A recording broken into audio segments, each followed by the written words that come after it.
Nagtuloy kami kay Perel, na naguguluhan habang tinitingnan ang kanyang mga kamay ng sandali bago magpanik habang sinusubukan niyang tanggalin ang mahika mula sa mga ito.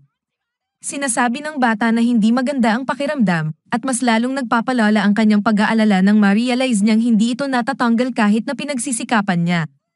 Si Donnie at Elva ay medyo naiilang sa pangalawang kamay na pagkakahiya. Lumapit si Perel kay Pigard at sinugod ito gamit ang pagsabog ng kanyang mahika. Sinabi ni Donnie sa kanya na malamang ang ningning sa paligid ng kanyang kamay ay ang kanyang mahika at pinag-utos sa kanya na gamitin ito upang talunin ang itim na kabalyero. Bumawi si Pigard at tinawag ang kanyang mace papunta sa kanyang kamay, nagtataka kung ginamit ba ni Perel ang mahikang uri ng pagkawasak, ngunit nagpapakumbaba dahil ang bata ay nagpapadala ng kapangyarihan sa kanyang mga kamao, na nagpapahiwatig na ito ay uri ng mahikang pagsasalita. Nagtatanong si Perel sa kanyang kalaban kung pwede niyang gamitin ang kanyang bagong natuklasang kakayahan sa pakikipaglaban dahil sinabi niya kanina na hindi siya makagamit ng mahika. Ang kanyang katapatan ay nagpapatawa kay Pigard na pinapayagan siya na gamitin ito. Sinasabi ni Donnie sa kanya na tigilan ang pagpapasalamat sa kanyang mga kaaway sa kanyang bagong kapangyarihan. Sigurado si Perel na malalaman niya ang kinaroroonan ng kanyang ama sa pamamagitan ng paggamit ng kanyang apoy na mahika. Nagpasya si Perel na huwag nang magpigil at nagsimulang gamitin ang kanyang apoy na mahika, nagpaputok ng isang bola ng apoy kay Perel habang tumatakbo papunta sa kanya. Hinanda ng bata ang kanyang sarili, nangangailangan ng kaunting pag-iwas, at nagbigay ng proteksyon ang kanyang Grandpa's Cape, ngunit patuloy pa rin ni Pigard ang pagsakop sa bola ng apoy, lumilikha ng isang tornado habang ipinapakilala ang kanyang mahika na tinatawag na P. Napapansin ni Donnie na nasa ibang antas ito kumpara sa pagpapakita ni Kat ng parehong kakayahan. Ang lider ay patuloy na nagbibilang ng mga tupa mula sa simpleng sampal. Samantala, ginagamit ng itim na kabalyero ang bola ng apoy tulad ng isang missile, sumusunod kay Perel, na nahihirapan iwasan ang mga atake nito. Hinahamon siya ni Perel, kaya sinisira niya ang bola ng apoy gamit lamang ang kanyang bare hand, na nakakagulat kay Donnie.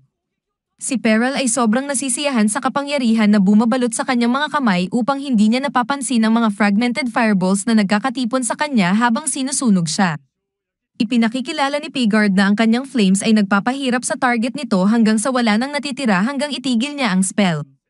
Hindi maglalaho ang flames. Sinasabihan niya si Perel na sumuko, pero tumatanggi ang bata. Nanunuyo sina Elva at Donnie na sumuko siya. Ibinabalita niya sa kanila na ayaw niyang matalo at nagsisimula siyang maglagay ng mahika sa kanyang katawan. Nakapapansin ang itim na kabalyero nito at na-impress siya sa bilis ng pag-a-adapt ng bata. Bigla, lumilitaw ang mga maliit na caricatures ni Perel na gawa sa kanyang mahika sa paligid ng kanyang kalaban. Nagtataka siya kung mga magic golems ba ito dahil sa dami nila. Nakilala niya ito bilang degeneration type magic at nagkomento kung gaano sila kalakas kahit na nakakatuwa ang kanilang hitsura. Nagdududa ang itim na kabalyero na alam nila kung paano ito maiaalis sa pamamagitan ng pagpigil sa kanyang dalawang braso sa paraang hawak nila ito. Totoo nga, nawala ang apoy kay Perel at nagulat siya nang gumaling ang kanyang mga sugat. Kahit si Donnie ay nagtataka sa pagkakakilanlan ng bata. Hinikayat ng maliit na bata ng nayon si Perel na talunin ang kanilang kalaban.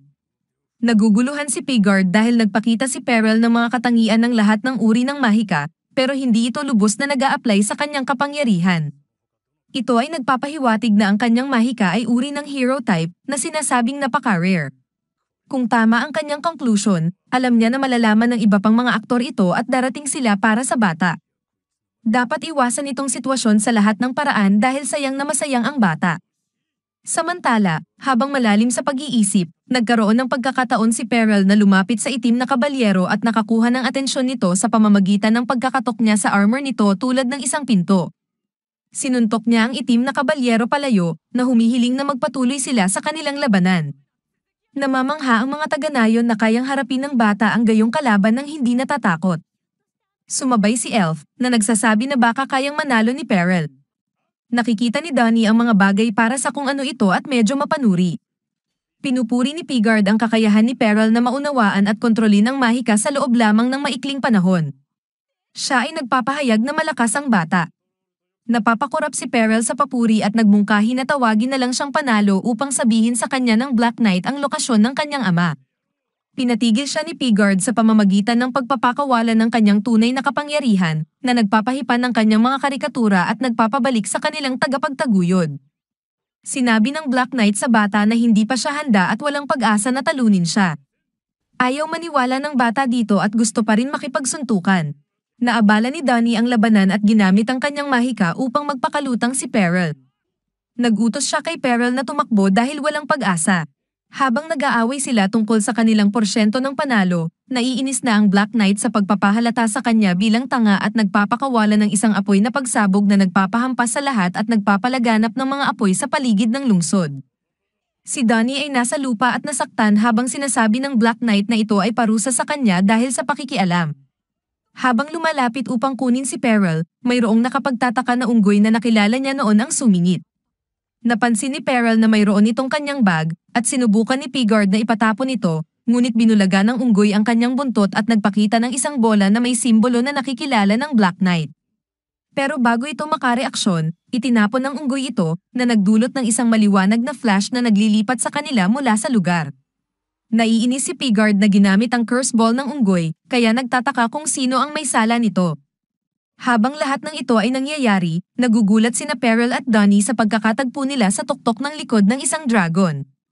Nakikilala ito ni Donnie at napagtanto na sila ay 30 milya ang layo mula sa nayon. Nag-aalala ang bata tungkol sa mga taga-nayon, ngunit tinawag siya ng unggoy na tanga, nagpapahayag na iniligtas niya siya, kaya hindi dapat magpakaloko. Ipinaliwanag ng nilalang na gusto ni Pigard sina Peril at Donnie, kaya aalis na siya mula sa nayon dahil wala sila roon. Nabigla si Peril at nagtanong kay Donnie kung karaniwan bang makipag-usap ang mga hayop sa Britanya, kaya sumagot siya at ipinaliwanag na hindi ito normal sa lahat. Itinatanggi ng unggoy ang kanilang pag-aalinlangan at ipinapalam kay Peril na hindi siya maaaring mahuli ng Black Knight, kaya dapat sundan siya ng batang ito. Ipinaliwanag ng nilalang na kasama rin ng kanyang ama sa usapin na ito. Ito ay nakapukaw ng kanyang atensyon, ngunit pinigilan siya ni Donnie na sundan ng unggoy, tinawag itong kaduda-duda. Gayunpaman, itinanggi ng nilalang ang ganitong pagsasalaysay at ipinaliwanag na nasa radar na ni Pel si Peril. Ang Black Knight ay naglilingkod sa isang masamang hari at bahagi ng isang grupo na target ang Four Knights of the Apocalypse. Ang dahilan kung bakit hindi pa naririnig ni Donnie ang quartet ay dahil hindi pa sila nag-e-exist. Sila ay isang grupo na inaasahang lumitaw. Ibinalita ng unggoy na nagtatrabaho siya para sa isang organisasyon na kumakalaban sa grupo ni Pelgard, at masaya siya na natagpuan niya sa wakas ang isa sa Four Knights. Nais malaman ni Peril kung ano sila. Ipinaliwanag ng unggoy na sila ay kilala bilang famine, pestilence, war, at death. Ang 4 na banal na knights na ito ang magpapahamak sa mundo sa pamamagitan ng kanilang mga kalamidad. Ipinahayag ng nilalang ang malaking sorpresa na si Peril ay isa sa mga Knights of the Apocalypse. Samantala, bumalik si Pigard sa HQ, kung saan nakapalibot ang ilan niyang mga kasamahan. Ibinabalita ng Seer sa kanila na mayroong karagdagang mahahalagang detalye tungkol sa hula na makakatulong upang mapataas ang kanilang tsansa na makahanap ng Four Knights. Ito ay nakapukaw ng atensyon ni Ironside. Maikling nai-interrupt ni Pigard bago umupo. Sinimulan ng Oracle ang pagpapakilala sa kanilang mga target, na pawang mga batang lalaki na malamang na mga Holy Knight apprentices. Ang isa ay isang batang lalaki na may gintong mahika, ang pangalawa ay may kabanalan at kasamaan sa kanyang mga mata, ang pangatlo ay isang malaking misteryosong batang walang tiyak na anyo, at ang huli ay isang batang lalaking may mga buhok na parang mga pakpak ng ibon na kulay berde. Pinatunog ni Ironside ang mesa nang marinig ang huling paglalarawan. Binalaan sila ng mage na ang panig ng kalaban ay naghahanap din ng mga batang ito, kaya para sa kapakanan ng kanilang hari, dapat nilang mahanap at maalis agad ang Four Knights. Natapos na ang pulong, at naglalakad si Ironside sa floating path na hindi makapaniwala na isa sa Four Knights of the Apocalypse ang kanyang anak. Nais niyang sana'y natapos na niya ang bata nang sumalakay ito sa kanila. Nagtanong si Pelgard na nagsasabing iniisip niya na pinanatili niya ang bata dahil sa kanyang emosyonal na pagkakakabit dito. Nagulat ang Black Knight nang malaman niya na nabigo ang sikat na assassin na maalis ang kanyang anak. Kinumpirma niya na buhay pa si Peril at sinabi pa sa ama ang tungkol sa kanilang laban. Hindi makapaniwala si Peller na siya ay isa sa mga knights sa hula. Umaasa si Ironside na natapos niya ang kanyang anak, ngunit para sa Black Knight ay sayang iyon. May tapang at lugar pa para sa paglago ang bata. Nagmungkahi siya na gawin siyang kaalyado at mahusay na I-Train. Nang marinig ito, nagalit si Iron-Eyed at sinugod siya, ngunit madaling napigilan ni Pigard. Paalala ng ama sa kanila na hindi lang siya banta kay King Arthur kundi sa buong mundo. Samantala, nagulat si Perel sa nabatid at hindi naniniwala na siya ang magtatapos sa mundo.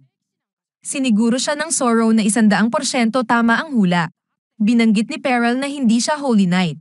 Nagbabalak siyang maglakbay sa Brania pagkatapos niyang talunin ang kanyang ama.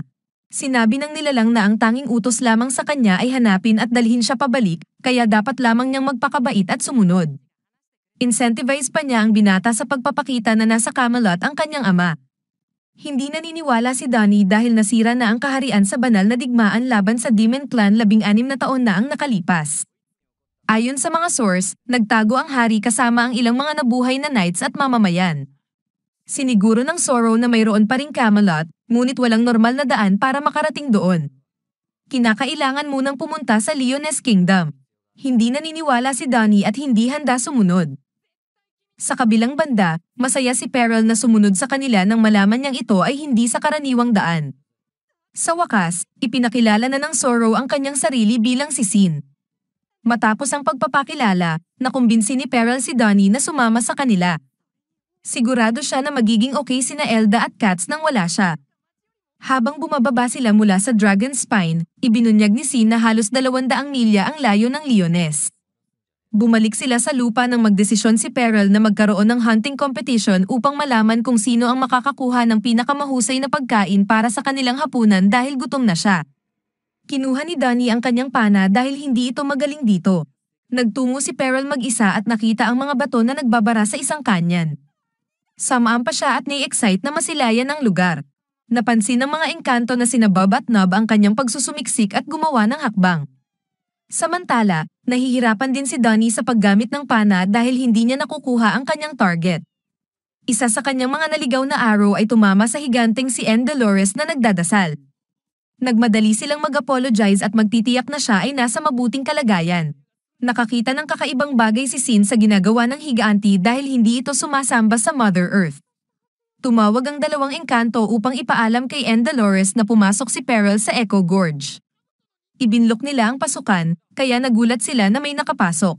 Mula sa paglalarawan nila sa tao, sinabi ni Donnie na ito ay kanilang kaibigan. Inihayag ng mga engkanto na dati ay isang sagana at magandang lugar ito, pero ngayon ay parang impyerno na. Samantala, nakapagsagupa si Perel ng mga monster bunnies at killer trees na sumalakay sa kanya. Masaya siya dahil ang kanyang mga target ay sumusugod sa kanya ng kusa, ibig sabihin ay mananalo siya sa kompetisyon. Nakapansin siya ng isang sigaw ng tulong. Habang papunta doon, nakita niya si Inyon na nakahuli ng isang nilalang at tinatanong ito. Sinabi ng halimaw na naligaw lang ito, pero hindi ito naniniwala dahil walang pumupunta sa kanyan. Balak niya itong pag-aralan habang hinahanap ang tunay na motibo nito. Biglang sumugod si Perel upang iligtas ang huli. Sumalakay siya kay Nons, ngunit nakaiwas ito at nagtulak sa kanya. Ngunit nakalapit siya at nakapagpalaya ng nilalang. Nasa date si Perel habang nakatuon sa niligtas niyang halimaw. Samantala, nagmamadali si Donnie at ang iba papatungo sa kanya nang malaman na may demonyo na gumagamit ng kakaibang gamot na nagpapakalma sa mga nilalang doon. Balak ni Nons na gamitin si Perel bilang kapalit ng niligtas na halimaw.